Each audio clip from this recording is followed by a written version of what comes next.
Hey y'all, I'm Hope here at Crafty Hope and welcome. I am going to be working on my index card a day cards for days 4, 5, and 6 in this video.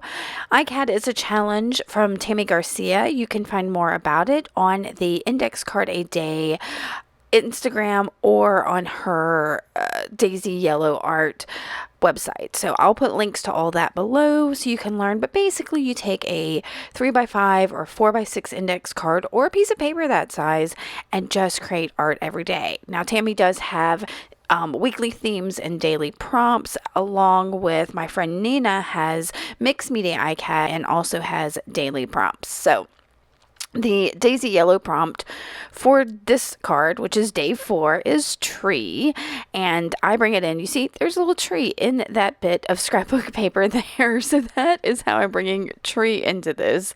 As far as the masking fluid / frisket prompt, that's from my friend Nina. You can see in the upper left there, I've got some set and fine liner bottle that I'll be using here shortly. So I'm collaging a variety of scraps down that, using my Uhu glue stick to stick them to this index card. Now I'm using a 3x5 index card. It's a heavy weight index card I found at, I think, Walmart, y'all, because it's like the pen and ink brand.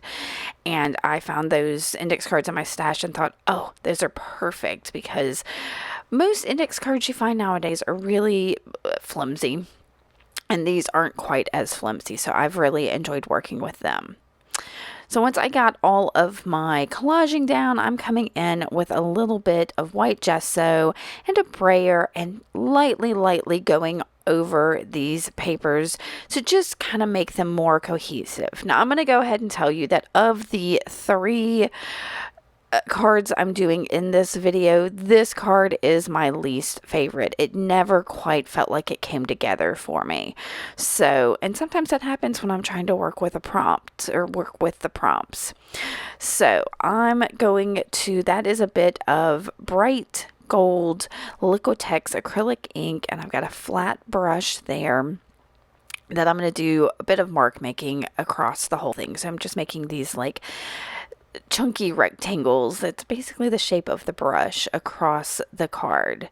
I do love this gold ink. This is not my most favorite thing I've ever done with it, but I thought, let's go ahead and throw some gold in here. So did that. I dried it and then took my chunky pencil, which is just a Papermate. It's a thick pencil for kids. I love it.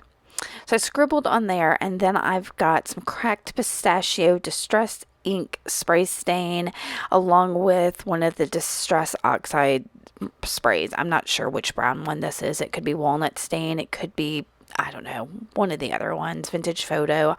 I really don't know. But look, those are tree colors, y'all. So there's tree brought into it again.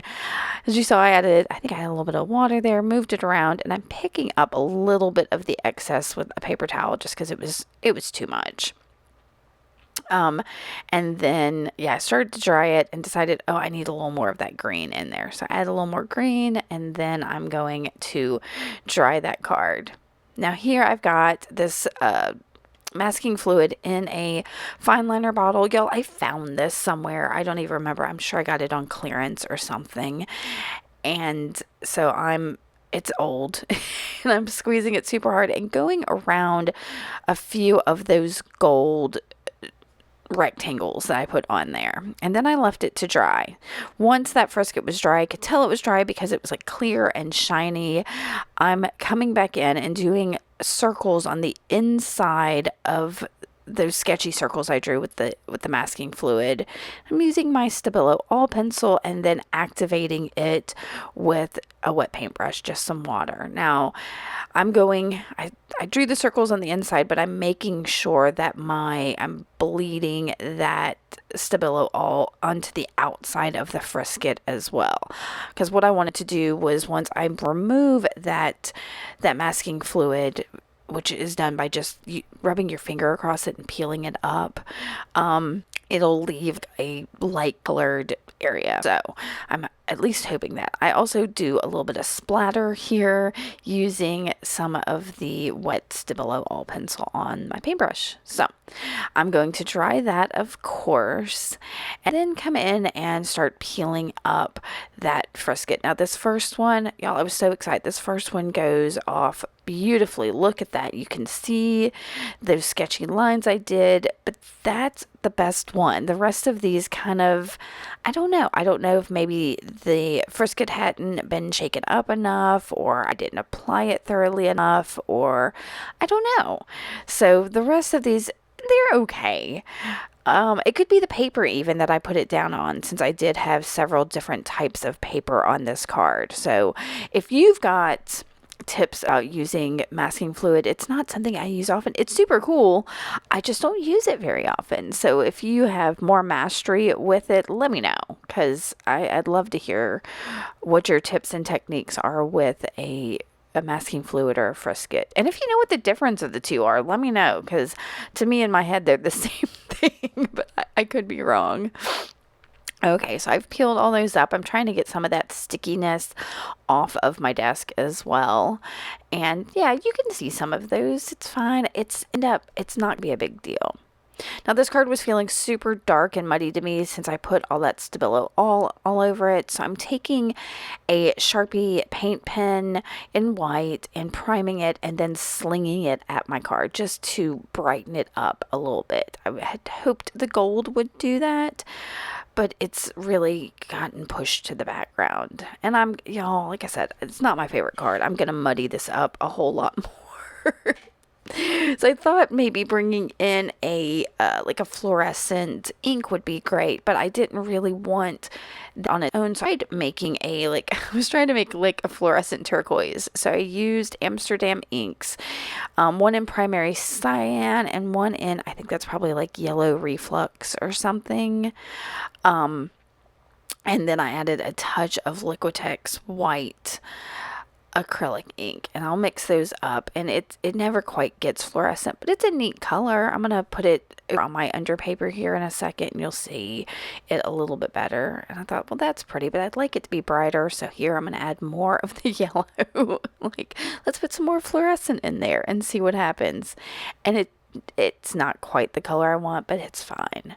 So I'm going to make X's with that paintbrush inside each and every one of those gold rectangle squares that I had made. Just, kind of hoping to bring those back into the light a little bit.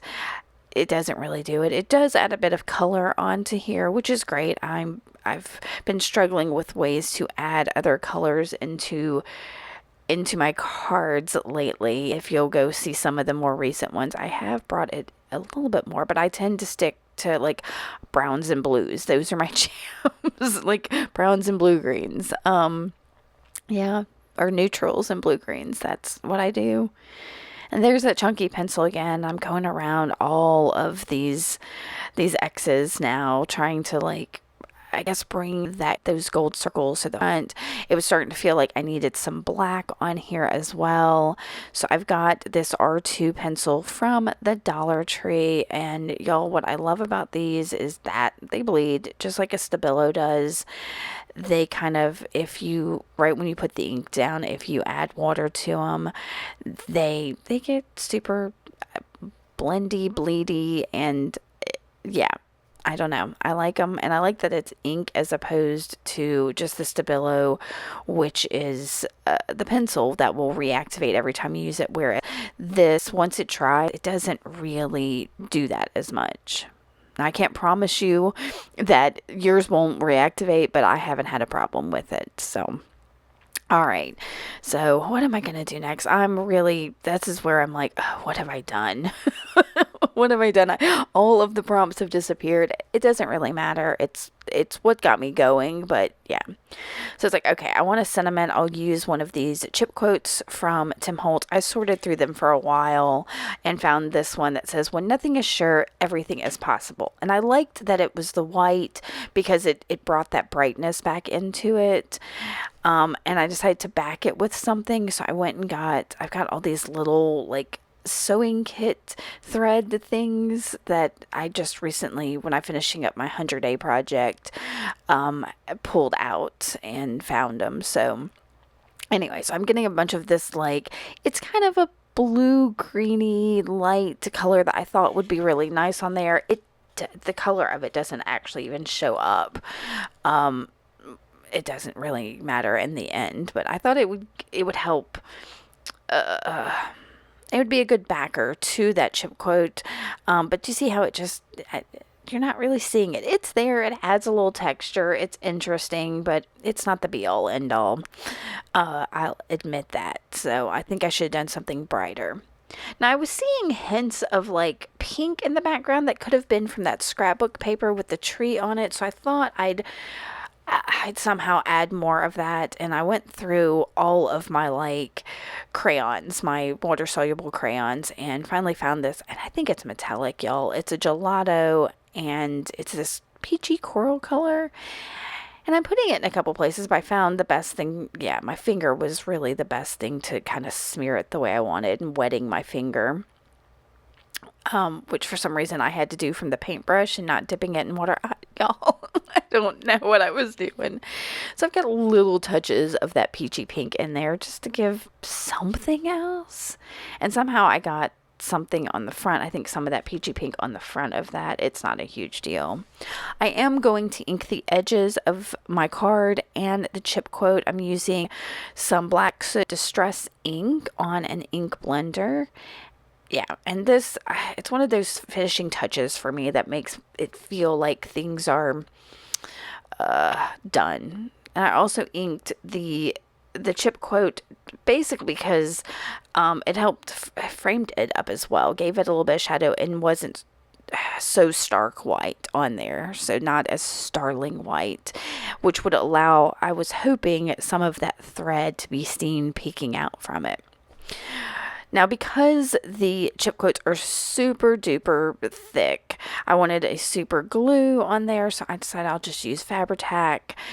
And while my Fabri-Tac takes forever to get to the tip, so while I'm holding it upside down and letting gravity do its thing, I did up all the rest of those chip quotes. So once that glue is ready, I put it on my card, and then I'll stick the thread into it, and then put glue on the back of the chip quote. Now, these chip quotes, if it's too thick for you, because they are fairly thick, made out of chipboard and everything, you can peel some of that chipboard off and separate it to be thinner. On these cards, I don't mind that. In a journal, I do mind it a bit more. So I'm going to stick that down, and I think that might be the end of this, and I'll give you a quick look at it, but there'll be more videos at the... Oh, I did decide I needed more black on here, so I took a pen, y'all, and made some little marks next to all my little X's. So I will give you a look at this card, but I'll have more looks at the very end of this video. And we're fixing to move into card number 5. So stay tuned.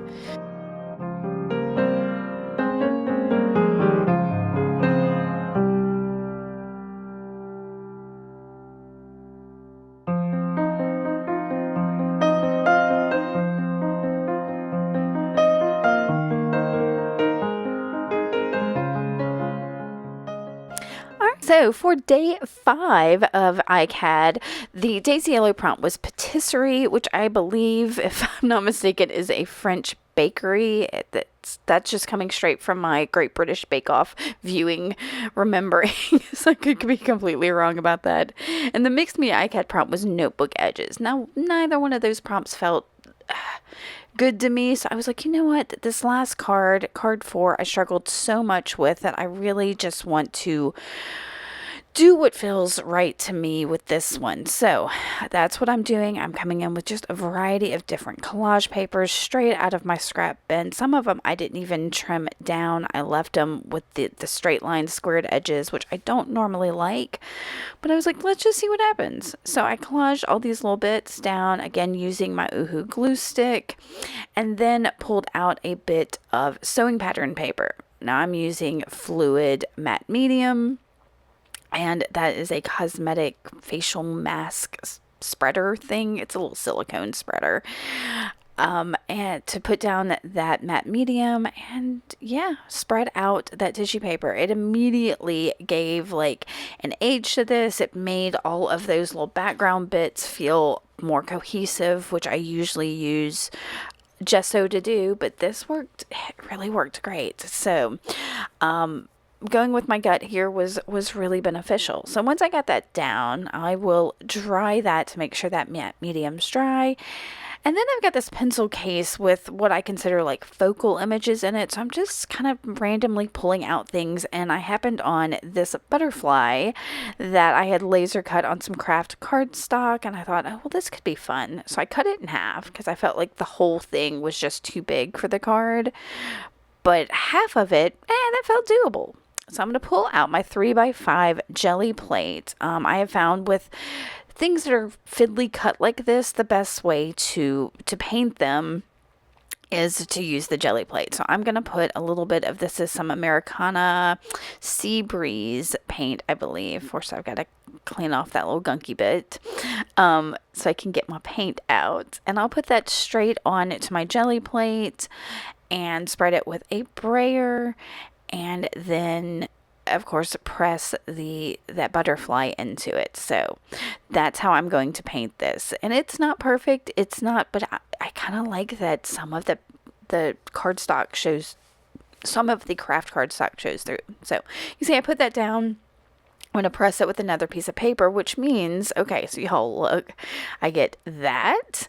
I have a painted butterfly like that, and y'all look at that image that's on there. And I really wish I had found something besides this white piece of map to press down on there, to press. Yeah, I wish I'd put either more paint on top of it, like a contrasting color, or had used that darker part of that paper to pick it up. But that's okay, lesson learned. I cleaned all that up and I pulled out sparkling, that little black dot there is a watercolor called a Twinkling H2O. That's what it is. But first I wanted some more mark making. Flipping through something else, I had found a rub-on and something soap sitting on my desk, so I used that.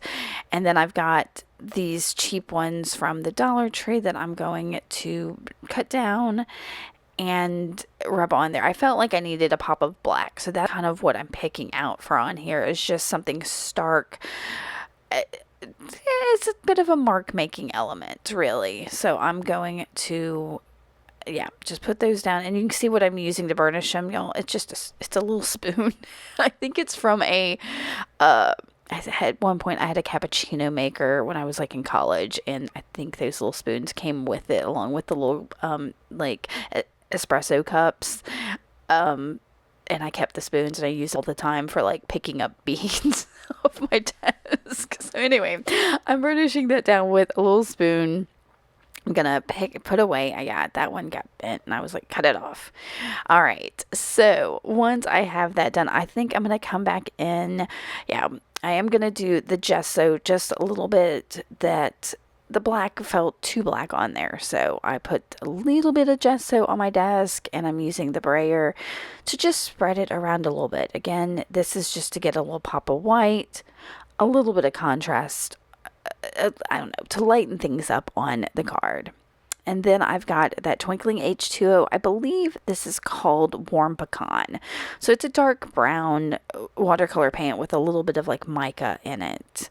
I don't believe they make the Twinkling H2Os anymore, but you might be able to find them on like eBay or something like that. All right, so I'm painting that around, just adding some warmth, really, is what I want. I guess it's Warm Pecan. That's what I'm adding, is warmth. I looked up and found a whole set of these Twinkling H2Os at an estate sale for like $20, and I couldn't walk away from them because I only had like 6 of them in my stash, and I was like, I wouldn't mind having a few more, and y'all, I never use them. So I'm trying to, if you saw my 100-day Not Precious project, or at least parts of it, you know that I'm trying to use those things I've put aside and deemed too precious.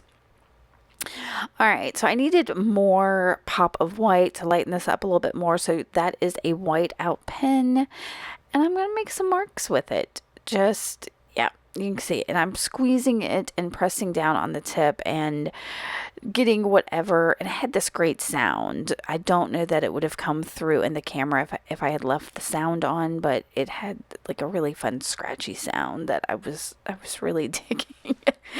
So, and it dries pretty quickly because of course it's white out, and which is kind of designed to dry pretty quickly so you can just correct your mistakes. So I'm going to flap my card around trying to get that to dry. And I don't know if you can see in my left hand, I've already got my Uniball Signo gold gel pen to do some quick scribbles to add a pop of gold on there. I'm going to look and see how my butterfly lays on there and decide I needed a few more marks like right under the butterfly so it almost looks like it's the marks on a butterfly. Yeah, I really like that. So I'm going to go ahead and I think stick my butterfly down. This one went pretty quickly. In fact, I did this whole card in one video take. I didn't have to change my battery or stop anything to allow it to dry or anything. So now I am applying my Uhu straight to the butterfly, even though it's got all those holes on it, because I just felt if I tried to rub the Uhu on the card itself, it might move some of those watercolors around a little bit, and I didn't want that. So I took a minute to look for a sentiment, and I had these, what are they called? Label stickers from Tim Holtz, and this one immediately, it says free to fly, popped out at me so quickly. So I was like, that's it. That's what I'm going to use, and I will put it down. And then I grabbed my Stabilo All pencil to, I'm going to draw right underneath that and then activate it. And I think I'm going to pull out maybe my Distress ink in Black Soot again and frame up the edges. So, and that will finish off this card. It was super simple, and I'm glad I really went with how I felt with it. So I'm going to give you a quick look at this one again, and then we'll get to card number 6, my favorite of this bunch. So here we go in just a second.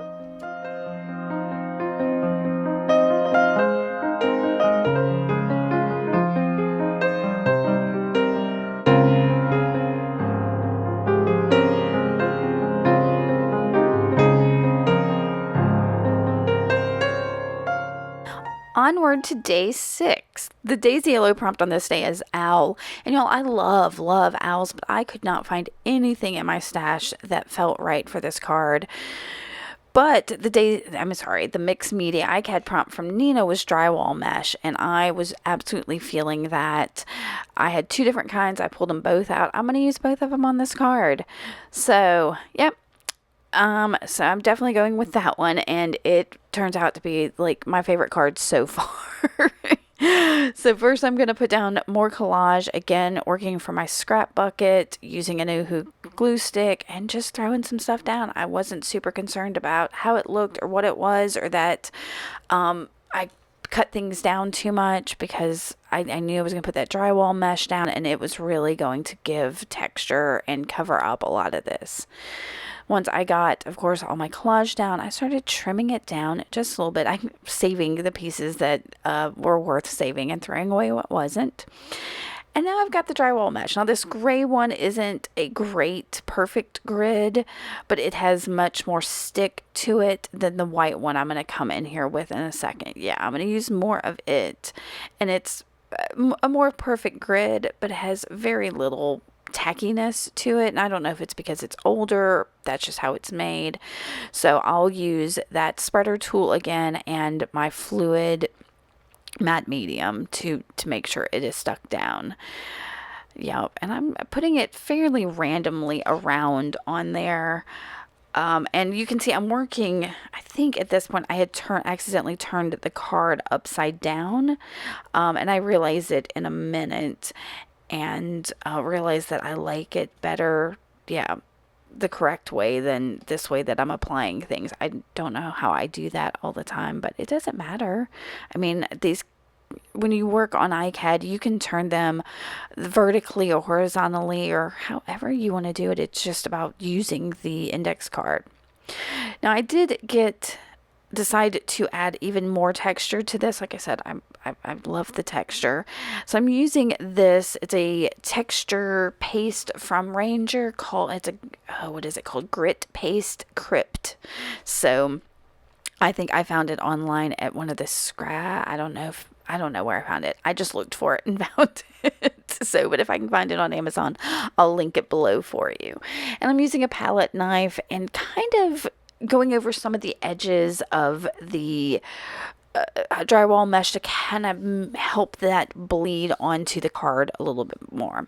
Now I'm going to try to heat dry it real quick, and I ended up having to walk away and just leaving that grit paste to dry. And you can see I've turned it right side up now.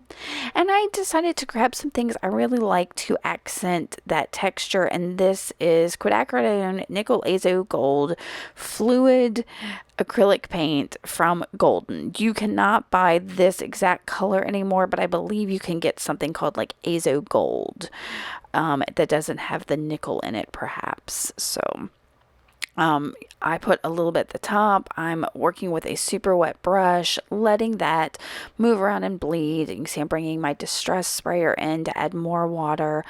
Really like how that acrylic paint is getting like in the grooves of that drywall mesh, but I didn't want to cover the whole card. I wanted to make sure I had some white space on here. Sometimes I struggle with that, so I'm trying to keep it from being everywhere. And then I will come in and dry this super fast before it does spread everywhere.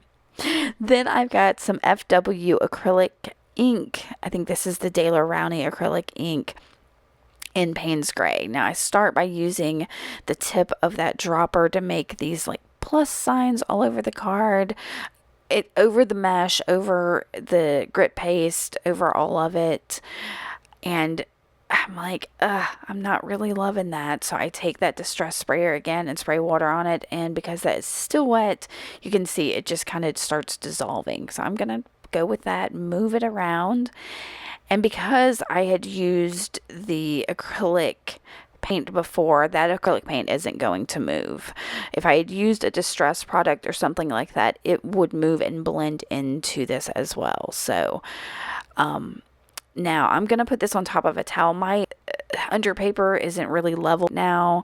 It's gotten like some bumps and stuff in it. So I was trying to get this a little bit more level so it wasn't all running to one end.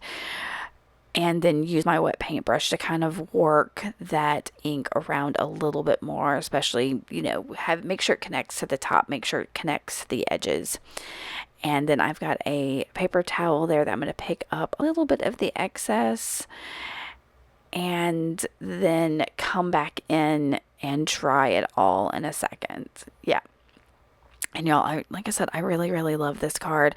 It took me the longest, I think, of these 3 cards, but that's because I really just let myself play with it. So once it was dry, I pulled out some of my other, like waxes and things like that I enjoy using on a lot of my assemblage and mixed media stuff. This is a Finnabair product.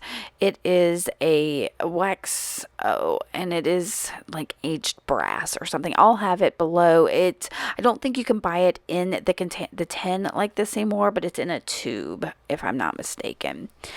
And I'm using my finger and getting some of that wax on there and going over the drywall mesh to kind of give it a metallic feel, make it pop off of that Payne's Gray and nickel azo gold. So this, I love how, I don't know, there's something about getting my fingers into this and really working with that texture. I was also going over the grit paste as well. So not just the drywall mesh, the grit paste, because like I said before, that grit paste I kind of put on the edges of a lot of that drywall mesh to make it feel like it bleeds out. Now, I'll try to link some of the drywall mesh as well, but your local hardware store should carry it, no problem. This is a Distress spray stain that is like aged brass or antiqued brass or something. Since I had put that wax down in a similar color, I decided to add a few splatters of a similar color on there. So that's what I'm using this for. I didn't want to spray it because I felt that would be too much coverage. So you saw I used that that nozzle stem, and then I will dry it. Now you can see I've brought in the Distress ink and my ink blender in black soot, and I'm going over those edges. I could see the white edges of the card kind of peeking through, and it was making me crazy. So I have to go ahead and frame this up. And I'm going to look at it, and it's feeling awful, awful dark to me. So I was like, well, why don't I bring something else in, something that maybe feels a bit like a patina, but maybe a little bit lighter. So I'm using my favorite Americana, Decor Americana craft paint. It is Sea Glass. I just bought another bottle of it because I didn't know if I'd ever be able to find it again. So you can see I'm picking up just a tiny, tiny bit with my finger, putting it on my card and spreading it out just a little bit. I want to keep that color fairly neutral on there. I don't want it to overtake it. And yeah, so I'm just picking a couple little to lighten this up a bit. You can see I'm just working from the cap, just the lid, just getting tiny little bits and applying it in different places. I'm trying to blend it out. Because it's a little dry sitting in the top of that cap there, it's not, you can see it's not really moving at all. I tried my best right there to get it to move. And that corner there, I add quite a bit to lighten it up. But you can see kind of the scrapbook paper that's underneath already has kind of that same tone to it. I was working real hard not to go overboard. So yeah, I made myself stop. And I pulled out some embroidery floss that matched that same sea glass color along with a jar of white buttons. And I'm going to thread my needle. I did that off camera. I took that out so you wouldn't have to watch that. And I'm going to pick out 3 white buttons here. And I feel like the white adds that bit of brightness that this card absolutely does not have. Now I tried to add a little bit of it with that paint, but that really just helped blend some other things in. Then instead, these buttons are going to be that bright pop of something there. I'll also add a sentiment that'll also have that, but then it kind of puts them together. So I'm going to take my needle and I toyed with the idea of going ahead and tacking down the buttons with something, but I was like, no, that's just going to be another barrier, because between going through this thicker index card and that hardware mesh, I was just like, let me just do this. So as you can see, I started on the front, left a tail, and then came back up through the other hole, and then I'm just tying a double knot and trimming it down. And I'm going to do that for all 3 buttons. Kind of put it in place, go through the front, pre-mark the hole in the back, and then tie and trim. So there I was trimming off the other one. So when I trim these down pretty close to the buttons, I don't need too much of that thread hanging off. And the fact that I matched that color isn't a huge deal. It was just one of those things. If I had the color, that was great. If not, I would have picked some other color. So all right, so I trim this down, and then I'm going to fray all of those ends just a little bit to just to give it a little more texture. Yeah, because that's what this card needs, is more texture, y'all. So I will pull out, I have to tell you, I searched and searched and searched for a sentiment to put in there, and finally just went with my trusty small talk stickers from Tim Holtz. I love these. The sentiments are always perfect, but I looked on book pages, I looked on snarky words, just tons of sentiment stickers and things I had printed out and all kinds of stuff, and nothing seemed quite right. But I saw this phrase that said, you can do anything, but not everything. And that's a sentiment that really resonated with me, because I am struggling with what it is I want to make and do, and what I'm feeling called to make and do. And right now during ICAD, I really feel that, because I'm looking forward to making these cards every day. And so the fact that I'm not doing other things, it's okay, because I can't do everything. And this is what's bringing me joy right now. So I hope you enjoyed this. If you did, do all those things that help me out and keep me going here. The thumbs up, the comments, the subscriptions, all of that. And know that I will be back with more ICADs, along with the 100-day project and all the other stuff I'm doing. In fact, this week I think I have a Thrifty Thursday to share with y'all. So come back Thursday and see that. All right, I will see y'all later. Thanks for watching. Bye.